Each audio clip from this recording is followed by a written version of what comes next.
Hello and welcome, and today we're continuing with our Journaling Essentials series, and today we're talking about 6 journaling methods for a deeper, freer, more joyful practice.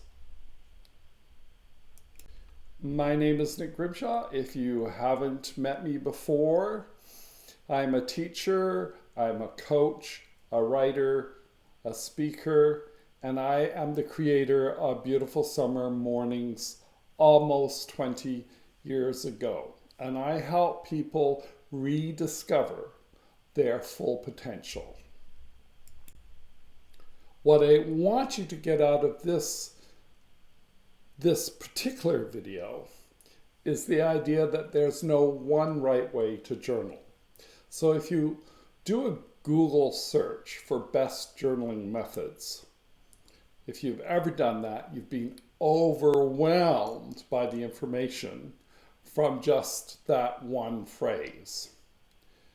And you'll get all kinds of experts saying you need to do it this way, you have to do it that way. If you don't do it this way, it's all wrong. No, we don't go there. Everyone has their own path. We respect that.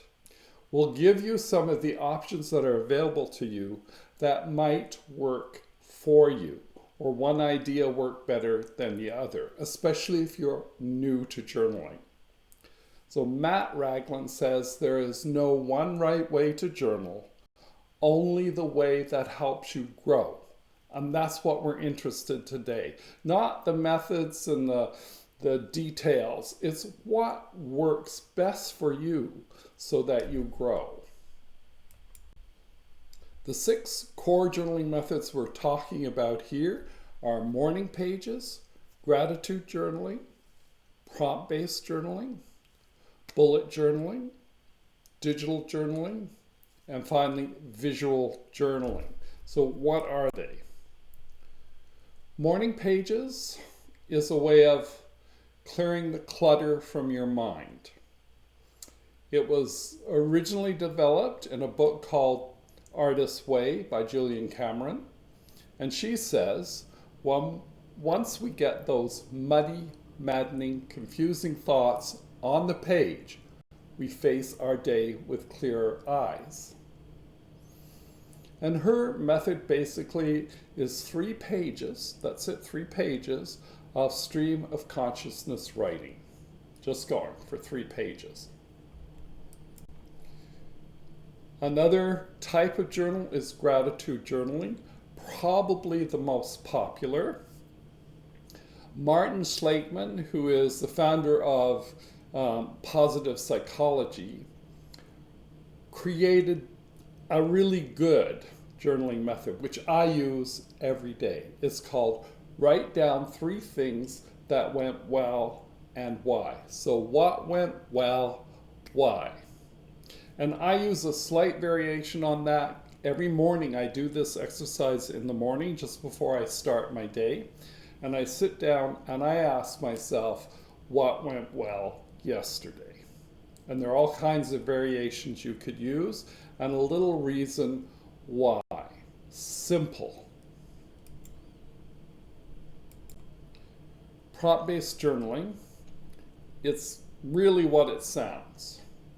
A couple examples here are, what truth am I avoiding? Journal. What am I curious about today? Journal. And that's it. You can get prompts almost anywhere. You can just search for journaling prompts or reflective questions, anything like that, that gives you ideas. And each day you have a prompt or a question for you to think about and journal about. And one of the things that I do is I collect prompts and go, ooh, that would be a good one to write about. And this frees you from that dreaded empty page and you have, well, what am I going to write today? Well, you have a prompt that gets you thinking and gets you going. Bullet journaling, and as you can see right here, there are little notes, little ways, and this is again Matt Raglan. And he's saying you don't need a fancy notebook. Just show up and write. Doodling, scribbling. You don't have to be an artist. You don't have to be a English major or language major in any language. You just need to get your what's up here down on a piece of paper. And it really doesn't matter what you use. A tissue, a piece of foolscap, whatever you want to use. Digital journaling. There are a lot of apps that you can use for digital journaling. Notion is one. I use RemNotes, and I've got a link in my show notes for RemNotes if you want to look at that and see if it would work with you.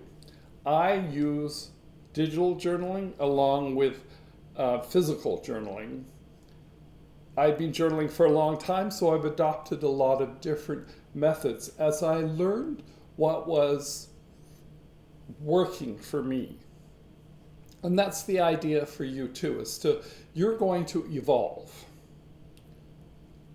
So if you have a fear that the method you start out with isn't going to work and you're going to have to give up, journaling evolves with you.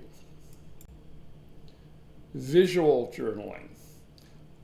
This is the artist in you coming out, and it doesn't mean that you have to be perfect like this, but that you sketch, draw.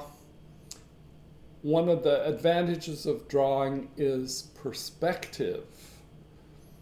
You really have to look at the object that you're drawing. Or for me, using stickman and pictograms and things like that to create in my mind an idea of what a sentence means, so I have a physical representation of the sentence. So your journal is a museum of your weird little ideas, Austin Kleon. I'm just trying, it doesn't matter again. Find a method that works for you, use our workbook, download our workbook, and try these out and find out which one works for you. The big truth, you don't need a perfect system. You need a relationship with yourself, with a piece of pen and paper, or with the digital app. And you want it to be easy. In Atomic Habits, James Clear talks about make it easy. Make forming this habit easy. Do whatever is easy for you. If that's a one-sentence journal each day, then make that your journaling method, to start with at least. Excuse me. Our journey in journaling is going to evolve. The idea is to get started, to get the momentum going. So here's some examples of journaling prompt. What do I want from journaling? Which method of journaling should I use? What would work with me? What goes with my voice?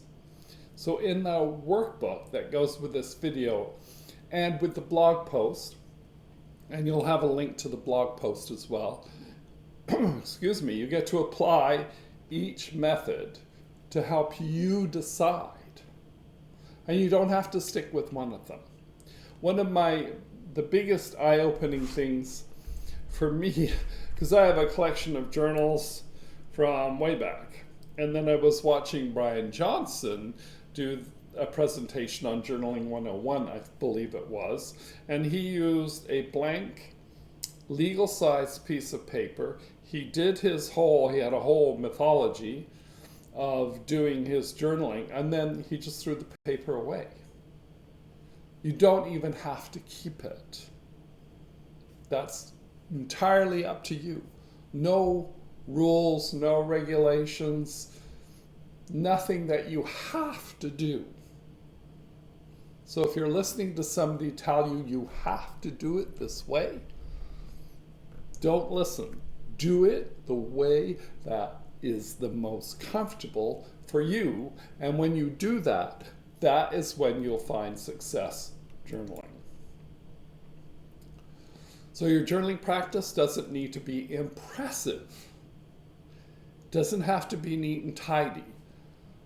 Perfection is the enemy of done. Just do it, even if it's on a napkin. So if you enjoyed this video, I would like you to subscribe, like, comment, and share so that we can reach out to a greater audience, maybe an audience who are intimidated about journaling because they think there's so many rules and regulations, or there's only one right way to journal, and we want to reach out to them. So please help us reach a larger audience. We are also the creator of Sunday Love newsletter, and we've included a link in the show notes for you to subscribe to our newsletter, which goes out each Sunday. And we talk about fresh perspectives, mindfulness, journaling, inner transformation. We try to give you practical tools to help you with your spiritual or personal journey. We use a lot of affirmations, gratitude, mindfulness exercises, quotes, anything that would inspire you on your journey, whether it's journaling, meditation, mindfulness. We're here to help you, and our newsletter is a weekly, injection, if you will, of inspiration. This has been a beautiful summer morning video presentation. My name is Nick Grimshaw. I am so happy to have shared this moment with you, and I look forward to talking to you again.